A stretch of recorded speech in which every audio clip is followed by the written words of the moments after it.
we make a blanket statement, all white people, or all Americans, or all Christians, or all Jews. Not at all. Don't fall in that trap. Let's fine-tune to try to locate Gog and Magog.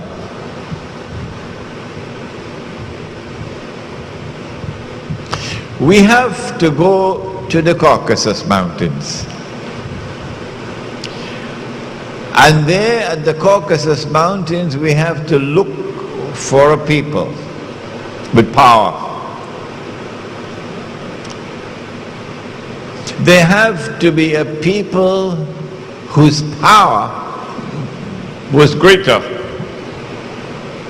than any other power in the world at that time.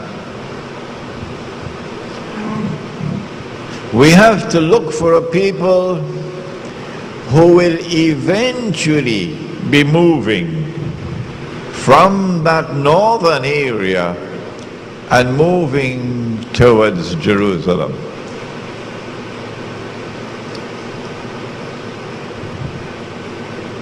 Shortly after the death of the Prophet sallallahu alaihi wasallam, something very mysterious happened in that part of the world that historians have chosen to bury. A tribe called the Khaza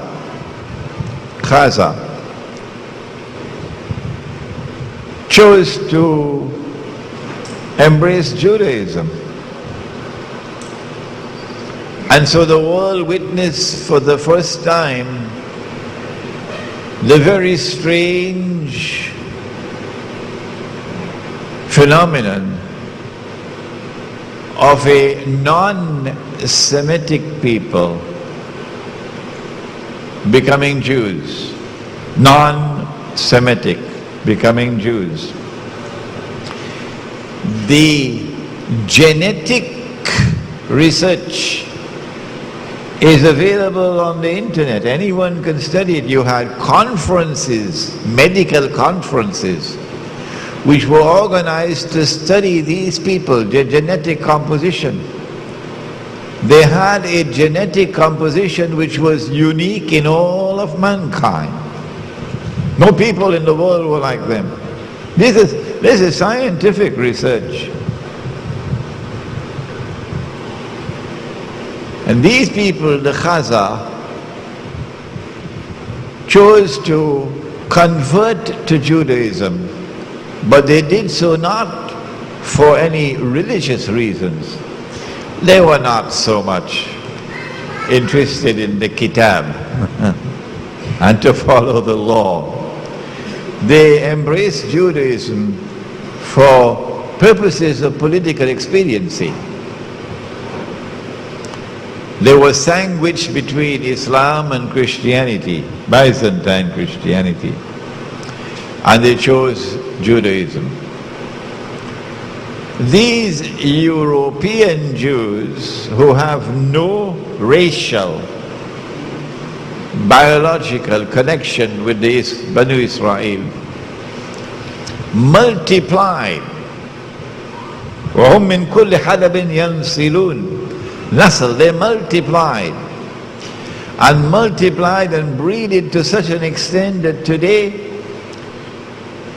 9 in every 10 Jews in the world, 90% or more, are European Jews. They outnumber the Semitic Jews by 9 to 1 or 10 to 1. These European Jews, if you look at the list of names of Nobel Prizes for science, for literature, would you name it? You will find that these are people who far exceed the rest of mankind in their intellectual brilliance, in their academic achievements, in their scientific research.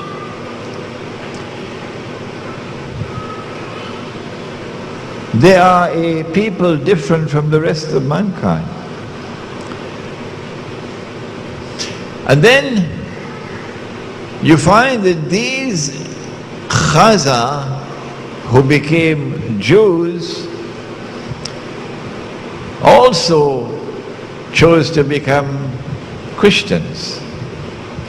So you have the Khaza infiltrating the camp of Judaism and infiltrating the camp of Christianity as well. And from the ranks of these Khaza Jews and Khaza Christians, the emergence of the Jewish-Christian alliance can be traced.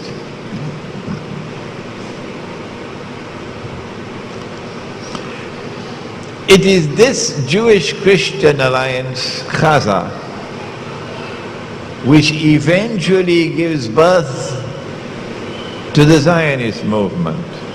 The Zionist movement has absolutely nothing to do with Banu Israel. It is an essentially and an exclusively European achievement. It is these Khaza who, having become Jews, first Jews and then Christians, who built an empire that was the most powerful in Europe and Central Asia. And when the armies of Islam had simultaneously defeated the two superpowers in the world, the Persian Empire and Byzantium, and had emerged as the most powerful military force in the world, Khaza blocked our way. We could not defeat them. And so it would be quite correct to say that the Khaza demonstrated a military power without equal in the world at that time. It is from this part of the world that they spread out. They spread out to Eastern Europe, they spread to Russia, and eventually crossed the sea to the United States. And they are at the heart of the revolutions which transformed Europe from Christendom into modern Western civilization. They are at the heart of the Bolshevik revolution in Russia, which overturned Christianity in Russia. They are at the heart of the French Revolution, in consequence of which the back of the Christian church is broken. The prohibition of riba is now consigned to the garbage bin. And they are at the heart of the creation of the Zionist movement. It is these Khaza, Jewish and Christian, who now move to the Holy Land, assisted by a strange and mysterious Jewish Holocaust. And the history of that will one day be revealed on Judgment Day. How much was their input into the Holocaust?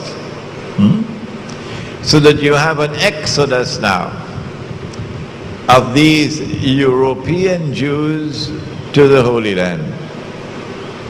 When the state of Israel comes into being, who it is who controls power in Israel? Not the Oriental Jews, the darker skinned Jews. No, they are second-class citizens. The ones who control power in Israel are the European Jews. There is the last part of this analysis, which is absolutely fascinating. I have to confess that I enjoyed writing this book. I know that we'll have to write a second edition because there are very important parts which are left out for size. But